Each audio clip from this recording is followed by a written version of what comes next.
Hello and welcome my dear students. I am Rushali ma'am from VM academy classes Nashik. हम देख रहे हैं हमारे 11th का बायोलॉजी और हम देख रहे हैं chapter number 15 excretion and osmo regulation. इसका आज लास्ट लेक्चर है। आज के लेक्चर नंबर है 6। हम देखेंगे role of other organs in excretion, बाकी ऑर्गन का क्या रोल है एक्सक्रीशन में, और डिसऑर्डर और डिसीजेस क्या है। तो चलो स्टार्ट करते हैं। Role and the disorder and diseases with VM Academy Nashik. तो पहला हमें देखना है role of other organs in excretion. पहला क्वेश्चन है कैन यू टेल, आपके टेक्स्ट बुक का क्वेश्चन है how do skin and lung help in excretion. दूसरा क्वेश्चन है can you tell explain role of lungs and skin in excretion. तीसरा question है do organ other than kidney participate in excretion, explain. तो सबका answer एक ही है, yes. Various organs other than kidney participate in excretion. वो organ कौन से है? Skin and lungs. पहले स्किन को देखते। The skin is the skin of many organism is thin and permeable. तो बहुत सारे ऑर्गेनिज्म की थीन क्या होती है? परमिएबल भी होती है और थीन भी होती है। It help in diffusion of water products like ammonia. तो ये क्या है? अमोनिया को हमारे बॉडी से बाहर निकालने के लिए हेल्प कर सकती है। Human skin is thick and the impermeable. तो ह्यूमन स्किन क्या है? थिक है और इनपरमिएबल है। तो हमारे स्किन में से हमारे बॉडी के अंदर कुछ पास नहीं हो सकता। It shows the presence of two type of gland. तो यहाँ पे दो टाइप के ग्लैंड प्रेजेंट होते हैं हमारे स्किन पे। पहले होते हैं स्वेट ग्लैंड और दूसरे होते हैं सीबेसियस ग्लैंड। जो स्वेट ग्लैंड हो गए उनका रोल देखो। They are distributed all over the skin. तो स्वेट ग्लैंड हमारे बॉडी के सब जगह पे क्या है? डिस्ट्रीब्यूटेड है। They are abundant in the palm and the facial region. तो फेस के रीजन में और हमारे हाथों के रीजन में ये क्या है? बहुत ज़्यादा अमाउंट में प्रेजेंट है, अबेंडेंट है। This simple unbranch coil tubular gland open in the surface of skin. तो ये सिंपल होते हैं, ब्रांचिंग भी नहीं होती, अनकॉइल्ड और ट्यूबुलर ग्लैंड होते हैं जो स्किन के सरफेस पे ओपन होंगे through the opening called as the sweat pore. तो इनके ओपनिंग को पोर, पोर का मतलब होता है होल, तो स्वेट पोल कहा जाता है। Sweat is the primarily produce for the thermoregulation. पहले थर्मोरेगुलेशन के लिए स्वेट प्रोड्यूस होता है, but it also secret substances like water, NaCl, lactic acid, urea. तो इतने सब्सटेंस को स्वेट ग्लैंड क्या कर सकती है? बॉडी से बाहर एक्सक्रीट कर सकती है। दूसरा है sebaceous gland. These are present in the neck and the hair follicles. तो नेक में प्रेजेंट होंगे ये। Secrete oily substances. तो ये ऑयली सब्सटेंसेस को क्या करते हैं? प्रोड्यूस करते हैं, called as the sebum. Sebum एक ऑयली सब्सटेंस होता है। It form the lubricating layer on the skin making it softer. तो ये लुब्रिकेटिंग लेयर फॉर्म करता है, उसकी वजह से स्किन सॉफ्ट हो जाती है and protects skin from the infection and injury. तो इन्फेक्शन और इंजुरी से स्किन को ये प्रोटेक्ट करते। दूसरा ऑर्गन है लंग्स। तो lungs are the respiratory organ. तो ये सबको पता है कि रेस्पिरेशन प्रोसेस में लंग्स को यूज़ किया जाता है। They help excretion of volatile substances like CO2, water vapours produce during the cellular respiration. जब भी हमारा सेल रेस्पिरेशन करता है कुछ वोलेटाइल सब्सटेंस रिलीज होते हैं जैसे CO2, वाटर। इसे कौन एक्सक्रीट करता है? Lung. They also excrete volatile substances present in spices and other food stuff. तो फूड स्टफ में या स्पाइसेस में जो प्रेजेंट होते हैं वोलेटाइल सब्सटेंस, उसे भी लंग क्या करता है? बॉडी के बाहर रिलीज, एक्सक्रीट कर सकता है। नेक्स्ट क्वेश्चन है enlist the human excretory organ and their excretory product. तो एक्सक्रीटरी ऑर्गन है हमारा सबसे पहला लंग्स, रिमूव करता है कार्बन डाइऑक्साइड को एंड वाटर वेपर को considerable extent. Volatile substance spices में या अदर फूड स्टफ में जो प्रेजेंट होते हैं उसे भी लंग्स से बॉडी के बाहर एक्सक्रीट किया जा सकता है। दूसरा है kidney. It remove the nitrogenous waste products like ammonia, urea, uric acid, creatinine. They also remove the excess water, salt and certain minerals. Skin skin remove करती है water, NaCl, lactic acid, urea through the sweat gland. Can you tell what is the composition of sweat, sweat का composition क्या है? It is composed of water, NaCl, lactic acid and urea, इन सब का combination होता है sweat. Disorder and the diseases, तो इससे रिलेटेड अभी हमें देखने हैं कि यूरिनरी ट्रैक से इससे रिलेटेड क्या है, किडनी से रिलेटेड डिसीजेस कौन से।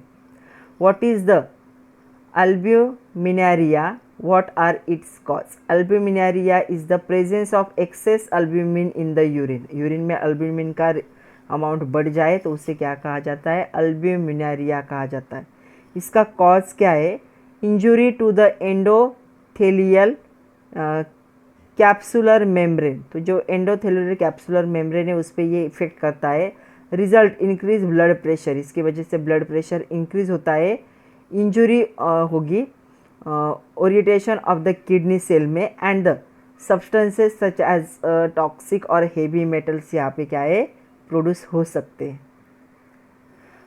नेक्स्ट देखो, a patient report indicate presence of excess quantity of ketone bodies in urea, body में कीटोन, यूरिन में कीटोन बॉडीज ज़्यादा है। What does this indicate? How it is caused, ये क्या इंडिकेट करता है और कैसे हुआ? Presence of excessive quantity of ketone bodies in urine indicate that patient is suffering from the diabetes mellitus, तो डायबिटीज मेलिटस से ये क्या है? सफरिंग कर रहा है। स्टारवेशन और too little carbohydrate in the diet, मतलब इसका क्या है? कार्बोहाइड्रेट का डाइट में कंटेंट क्या हो चुका है? कम हो चुका है, इसलिए ये ऐसा अराइज हुआ है।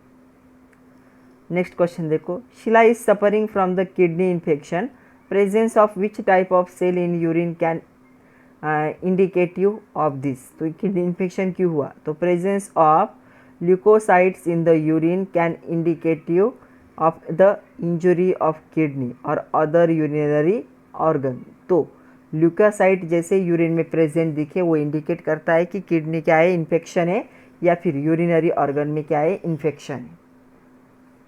नेक्स्ट क्वेश्चन है, एनलिस्ट वेरियस डिसऑर्डर और diseases release to excretory system, related to the excretory system, तो कुछ डिसऑर्डर देखो ऐसे, किडनी स्टोन सबको पता है, uremia, nephritis, then renal failure, ketonuria and albuminuria, तो एक एक को देखते हैं।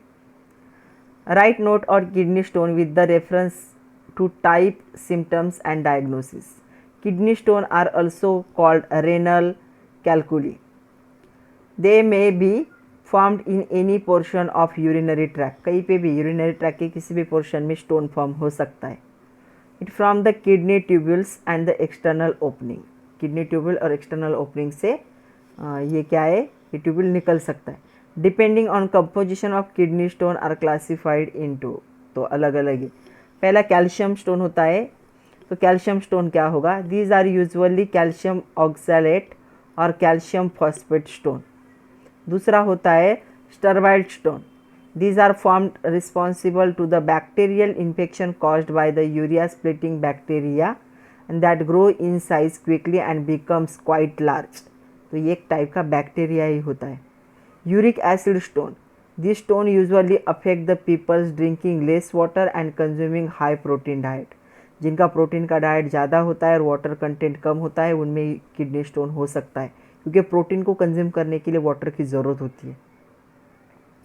नेक्स्ट है सिस्टीन स्टोन, तो जनरली डिसऑर्डर कॉज होगा किडनी में excrete too much of the certain amino acid, अगर किडनी में ज़्यादा अमाइनो एसिड चला जाए तो सिस्टीन स्टोन बन सकता है। सिम्टम्स क्या है देखो इसके, intermittent pain below rib cage in back and side way, तो जो मिड केज के नीचे जो है बैक साइड में क्या हो सकता है? पेन हो सकता है। हेजी लगेगा, brownish reddish pinkish urine, urine का कलर चेंज हो जाएगा। Then frequency urge to pass urine, जो फ्रीक्वेंसी होगी वो चेंज हो जाएगी यूरिन पास की। Pain during the micturition, urine pass करते वक्त मतलब जब एक्सपेल होता है यूरिन, मिक्टूरेशन कहा जाता है, उस टाइम पे पेन हो सकता है। डायग्नोसिस क्या है? Uric acid content of blood, blood में यूरिक एसिड अगर कंटेंट हुआ कलर ऑफ यूरिन अगर चेंज हुआ, किडनी का एक्सरे कर सकते हो, उसके बाद सोनोग्राफी कर सकते हो किडनी की, डिफरेंट डायग्नोस्टिक टेस्ट कर सकते हो depending on the symptom. Symptom के हिसाब से अलग अलग क्या है डायग्नोसिस के। हाँ, ये ब्लड से भी पता चलेगा, यूरिन से भी पता चलेगा, एक्सरे कर सकते हो, सोनोग्राफी भी कर सकते हो। डॉक्टर से mister Shaikh is suffering from the urolithiasis, how it could be explain in simple word. तो यूरिलोथायोसिस एक प्रोसेस होती है formation of stone in the kidney और ब्लैडर और यूरेथ्रा, तीनों जगह से कहीं पे भी हो सकता है। Hence simple word that mister Shaikh has been diagnostic with the kidney stone, उनको क्या हुआ है, किडनी स्टोन हुआ है। What is uremia? If the level of urea in blood rises above 0.05%, the condition is known as the uremia. अगर blood में urea का content बढ़ जाता है तो उसे यूरेमिया कहा जाता है। तो ये किडनी फेल्योर की वजह से होता है। किडनी का काम क्या है, ब्लड में से यूरिया को क्या करना, फिल्टर करना। What is the normal content of urea in blood? कितना कंटेंट होना चाहिए? 0.01 to 0.03%। 0.05% के आगे क्या होता है, यूरेमिया होता है। Write note on the नेफ्रिटिस।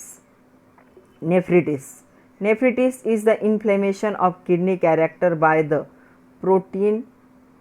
Proteinuria. तो एक इन्फ्लेमेशन होता है किडनी में। It cause due to increase in the permeability of the glomerular capsule membrane. तो उसकी परमेबिलिटी इंक्रीज हो जाती है, उसकी वजह से ऐसे होता है। Permitting large amount of protein to escape from the blood urine. तो ब्लड यूरिन से लार्ज अमाउंट प्रोटीन जब क्या होता है, एक्सपेल होता है, तब ये होता है। This leads to change in blood colloidal osmotic pressure. ये ब्लड क्लोराइडल ऑस्मोटिक प्रेशर को क्या करता है, चेंज करता है, leading to movement of fluid from blood to the interstitial space. इसी को क्या कहा जाता है, reflected as a oedema. What is renal failure? Describe type. Renal failure क्या है, देखो, renal failure is decrease the cessation of the glomerular filtration and classification into two type. Acute renal failure ARF कहा जाता है। Sudden worsening of the renal functional that most commonly happen after the severe bleeding। तो bleeding के बाद mostly ये होता है। This is decrease in the urine output। Urine output decrease हो जाता है। ओके, तो लेस देन हो जाएगा 40 ml पर डे या less than 0.5 ml kg per hour in children. Other cause of ARF may include acute obstruction in both ureters and the nephrotoxic drug. So ARF can be detected biochemically by elevated serum creatinine level. तो इस level के इससे पता चलता है कि ये है या नहीं है। दूसरा होता है क्रोनिन किडनी डिसीज, CKD कहा जाता है। It is the progressive and generally irreversible decline in the glomerular filtrate rate. तो रेट कम हो जाता है। It may cause due to chronic glomerular nephritis. ये डिटेक्ट होता है, किडनी साइज से पता चलता है, या पॉसिबिलिटी होती है एनीमिया की। When does a patient need to undergo homodialysis भी कहा जाता है। Explain process in detail. When renal functions of the person fall below 5 to 7%, accumulation of the harmful substances in blood begin। तो जैसे ही क्या है, फंक्शन जो है रेनल का 5 to 7% बिलो चला जाता है और ब्लड में क्या है, जैसे हार्मफुल सब्सटेंस है यूरिया जैसे, उनका कॉन्सेंट्रेशन बढ़ता है, एक्यूमुलेट होने लगते हैं। Such condition is in such condition the person is go for the artificial mean of filtration of blood. तो यहाँ पे क्या है, आर्टिफिशियली ब्लड को फिल्टर करना पड़ता है। इसे क्या कहा जाता है, होमोडायलिसिस कहा जाता है। हीमोडायलिसिस, ब्लड का dialysis. In haemodialysis, dialysis machine is used to filter the blood. The blood is filter outside the body using the dialysis unit. तो बॉडी के बाहर फिल्टर होता है जब किडनी फेल हो जाती है ये काम करने के लिए। In this procedure the patient blood is removed generally from the radial artery and passes through the cellophane tube that act as a impermeable membrane. तो आर्टिफिशियल ब्लड फिल्ट्रेशन होता है इस प्रोसेस में। The tube is immerged in the fluid called as the dialysate which is isoosmotic to normal blood plasma. तो ये isoosmotic होता है blood plasma जैसा ही। Only excess salt if present in plasma passes through the cellphone tube in the dialysate. Waste substances being absent in the dialytes move from blood into the dialyzing fluid. जो filter blood होता है उसे return when में पास किया जाता है। इसका diagram भी दिखाती हूँ मैं आगे आपको। In this process essential that anticoagulant like heparin is added to the blood while it is passing through the tube. तो उसमें एंटीकोएगुलेंट ऐड किया जाता है क्योंकि बॉडी के बाहर आने के बाद ब्लड कोएगुलेट हो जाता है, इकट्ठा हो जाता है एक जगह पे। Before resending into the circulation एक्वाटिक amount of anti heparin is mix. Body के बाहर निकलते वक्त उसमें क्या है, हेपेरिन ऐड किया जाता है ताकि कोएगुलेशन ना हो। फिल्टर होने के बाद एंटी हेपेरिन ऐड किया जाता है ताकि बॉडी के अंदर जाने के बाद अपने ओरिजिनल पोजीशन में रहे। The blood has no move slowly through the tube and hence the process is very slow. इस प्रोसेस को बहुत टाइम लगता है। Write note on the peritoneal dialysis. तो in this method the dialyzing fluid is introduced in the abdominal cavity or the peritoneal cavity। तो इसमें क्या है, पेरिटोनियल कैविटी में ब्लड को क्या किया जाता है, पास किया जाता है। This peritoneal membrane act as a semi permeable dialysing membrane. तो ये मेम्ब्रेन वहाँ पे एक्ट होता है। Toxic waste extra solute pass into the fluid. तो टॉक्सिक वेस्ट और एक्स्ट्रा सोल्यूट क्या होता है, फ्लूइड में पास होता है। This fluid is drain out after the prescribed period of time. तो ये क्या है, ड्रेन आउट हो जाता है। Peritoneal dialysis can be repeated as per need of patient. Patient के हिसाब से इसे रिपीट किया जाता है। It can be carried out at home. तो घर पे भी हो सकता है, ट्रैवलिंग के टाइम पे भी हो सकता है, but not as efficient than the hemodialysis. उसके जैसा एफिशिएंट नहीं है, लेकिन हो सकता है ये भी। What are the drawback of the homeodialysis? Kidney are associated with secretion of the erythropoietin, renin and the calcitriol, which is not possible using the dialysis machine। तो इन तीनों का सिक्रीशन डायलिसिस मशीन नहीं कर सकती जो किडनी करती है filtration के टाइम पे। During dialysis the blood has moved slowly through the tube and hence the process is slow। तो ये धीरे से मूव होता है इसलिए प्रोसेस बहुत ज़्यादा स्लो है। What is kidney transplant? It is the organ transplant of the healthy kidney into the patient with the end stage renal disease। जिसको end stage renal disease है, उसकी किडनी 100% डैमेज हो चुकी है, उसमें ये नए किडनी का, हेल्दी किडनी का ट्रांसप्लांट हो सकता है। Kidney transplantation is classified as the cadaveric डिक्रीज डोनर और लिविंग डोनर। डिक्रीज मतलब dead, living donor kidney transplant, दोनों वे में हो सकता है। Living donor kidney transplant are further classified into generally related, living related, non related, living non related transplant. तो रिलेटेड मतलब जो पर्सन का ट्रांसप्लांट हो रहा है उससे रिलेटेड भी हो सकता है, नॉन रिलेटेड ट्रांसप्लांट भी हो सकता है। Use your brain power. ये person is undergo kidney transplant, immunosuppressants are administered justified. Immunosuppressant एक केमिकल एक मेडिसिन होता है। Human cell of the recipient body में रिजेक्ट द फॉरेन किडनी। जब भी आपका हार्ट ट्रांसप्लांट, किडनी ट्रांसप्लांट, कुछ भी बॉडी का ट्रांसप्लांट होता है तो हमारे बॉडी के जो ह्यूमन सेल होते हैं उसे एक्सेप्ट नहीं करते। उनको लगता है ये फॉरेन, बाहर का मटेरियल है, हमारे बॉडी का पार्ट नहीं है। तो यहाँ पे क्या होता है, किडनी क्या होती है यहाँ पे, by hosting the human response against. तो इसे क्या करते हैं वो रिपेल करते हैं, ये फॉरेन मटेरियल इसे एक्सेप्ट नहीं करती human system.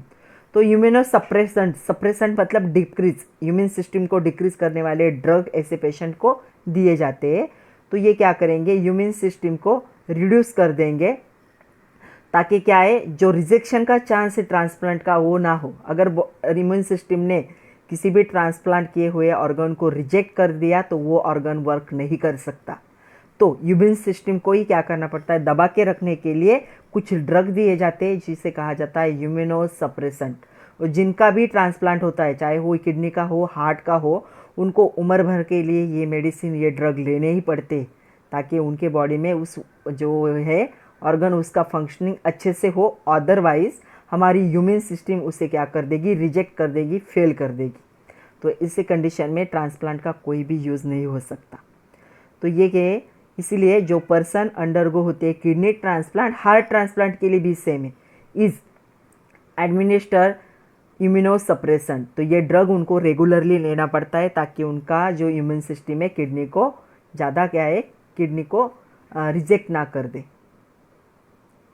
John has two options to treatment for this renal problem: dialysis or kidney transplant. Which option should we choose? Why? If John has the two options, dialysis or kidney transplant, readily available, we must option for the kidney transplant. तो kidney transplant करना चाहिए। Kidney transplant is successful, can improve the quality of life and patient and reduce the risk of death. तो dialysis कितने बार करेंगे, तो kidney transplant क्या है, अच्छा ऑप्शन है। The patient would not have to endure frequent dialysis procedure, repeated visit to dialysis take time and may not allow the patient to perform normal activities, go to the office regularly. तो ऐसे person को क्या है, हमेशा dialysis करना पड़ता है, regular काम नहीं कर सकते, अपना रेगुलर जो है ऑफिस वर्क नहीं कर सकते।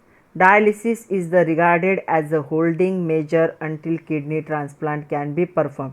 जब तक आपको परफेक्ट किडनी नहीं मिलती तब तक आप होल्ड कर सकते हो डायलिसिस पे, लेकिन उम्र भर के लिए डायलिसिस पॉसिबल नहीं है। यहाँ पे सपोर्टिव मेजर कहा जा सकता है इसे, ट्रांसप्लांट से पहले तक आप इसे कर सकते हो। Hence John has option of kidney transplant, he must option for it. Internet, my friend, treatment other than surgical removal of kidney stone like lithotripsy, breaking down kidney stone using the stroke waves. तो यहाँ पे देखो क्रिस्टोस्कोपी and the यूटेरोस्कोपी की जाती है। During cystoscopy और doctor uses a cystoscope to look inside the urethra and bladder to find the stone in the urethra और bladder. तो एक क्या होता है, माइक्रोस्कोप होता है, उसके अंदर बॉडी के अंदर डालते और फाइंड आउट करते किडनी स्टोन कहाँ पे। During the ureteroscopy the doctor uses the ureteroscope which is longer and the thinner than the cystoscope. इससे थोड़ा थिन और लॉन्ग होता है। Is seen detail image of the lining of the ureter and kidney. तो सब कुछ इसमें दिखाई देता है। Doctor insert the cystoscope or the ureteroscope through the urethra to see the rest of the urinary tract। तो पूरे ट्रैक को वहाँ से देख सकते हैं। once the stone is found, जैसे स्टोन पता चलता है, doctor can remove it to break it into the small piece. तो डॉक्टर उसे स्मॉल पीस में ब्रेक कर देते हैं। The doctor perform this procedure in the hospital with the anaesthesia. तो ये प्रोसेस हॉस्पिटल में एनेस्थीसिया दे के करनी पड़ती है, ताकि क्या है, किडनी के अंदर इस सिस्टोस्कोप या फिर यूरेट्रोस्कोप से देखा जाए। दूसरा होता है जो दूसरा प्रोसेस है percutaneous nephrolithotomy. Doctor use thin views tool called as the nephroscope is located and remove the kidney stone. The doctor insert the tool directly into your kidney through the small cut made in your back पे cut करते वहाँ से इसे अंदर insert किया जाता है। The large kidney stone the doctor also may use the laser to break the kidney stone into the small piece। तो लेज़र को यूज़ करके इसे ब्रेक किया जाता है। The doctor perform the cutaneous nephrolithotomy in hospital with anaesthesia. तो दोनों process hospital में ही हो सकते हैं एनेस्थीसिया के साथ। जनरल मेथड भी यूज होते हैं। Generally for smaller stone doctor recommended drinking lots of water, ज़्यादा पानी पीने के लिए बोलते हैं।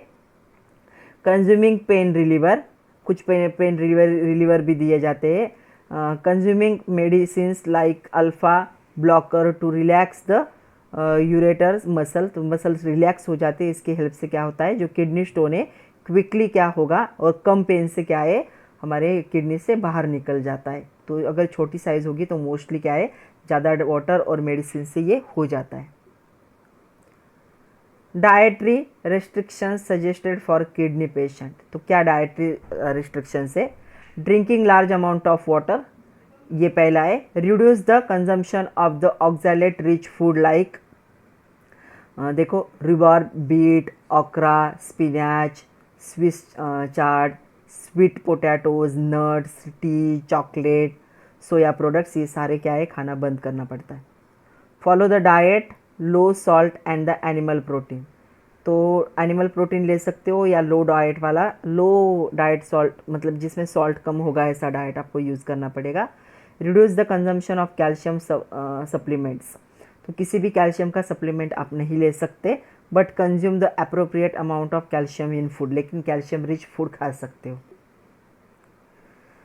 Complete the diagram chart, and ये भी आपके टेक्स्ट बुक का एक क्वेश्चन है। एंड करेक्ट द लेवल और इन्फॉर्मेशन, तो इन्फॉर्मेशन ऑलरेडी हम देख चुके हैं। तो देखो ये पहली डायग्राम है, ये क्या है नेफ्रॉन है, तो यहाँ पे डायग्राम के नाम भी देख लो। दूसरा देखो ब्राउन्स कैप्सूल या ग्लोमेरुलस, इसे माल्फिगियन ट्यूबल्स कहा जाता है, इसका भी डायग्राम देख लो। तीसरा ये चार्ट दिया है, okay, return to the homeostasis, तो ये यहाँ पे इनपुट आउटपुट कुछ ब्लैंक द स्पेस दिए, तो ब्लैंक द स्पेस देखो यहाँ मैंने डार्क स्पेस से भर दिए, तो वो भी देख लो आप। उसके बाद इनपुट आउटपुट, यहाँ पे ये एक ब्लैंक स्पेस दिया है, तो देखो यहाँ पे दिया है इनपुट आउटपुट, दोनों ब्लैंक स्पेस को भर दिया है, फिलिंग द ब्लैंक्स था चार्ट का। नेक्स्ट देखो ये डायलिसिस है, डायलिसिस प्रोसेस में से दो, एक आउटलेट होता है एक इनलेट होता है।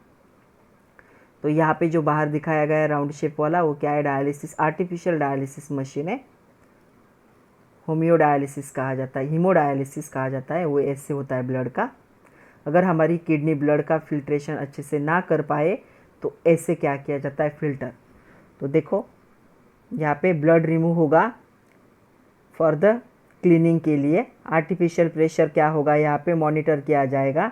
यहाँ पे हैपरिन पंप होगा जो प्रिवेंट करेगा क्लॉटिंग को, ब्लड पंप होगा, डायलिसिस इनफ्लो प्रेशर होगा, यहाँ पे डायलिसिस यूज़ होगा, फ्रेश डायलाइज़र यूज़ होगा, डायलाइज़र कैसा है देखो। उसके बाद वेरियस प्रेशर मॉनिटर होगा, उसके बाद air trap and air detector होगा, उसके बाद क्लीन ब्लड को वापस बॉडी के अंदर भेजा जाता है, लेकिन ये बहुत स्लो प्रोसेस है। तो आज के लिए इतना ही था बच्चों, ये चैप्टर यहाँ पे ख़त्म हुआ है, तो आप नोट्स बनाइए, अच्छे से पढ़िए। All the best and thank you very much my dear student. जल्दी हम नेक्स्ट चैप्टर स्टार्ट करेंगे।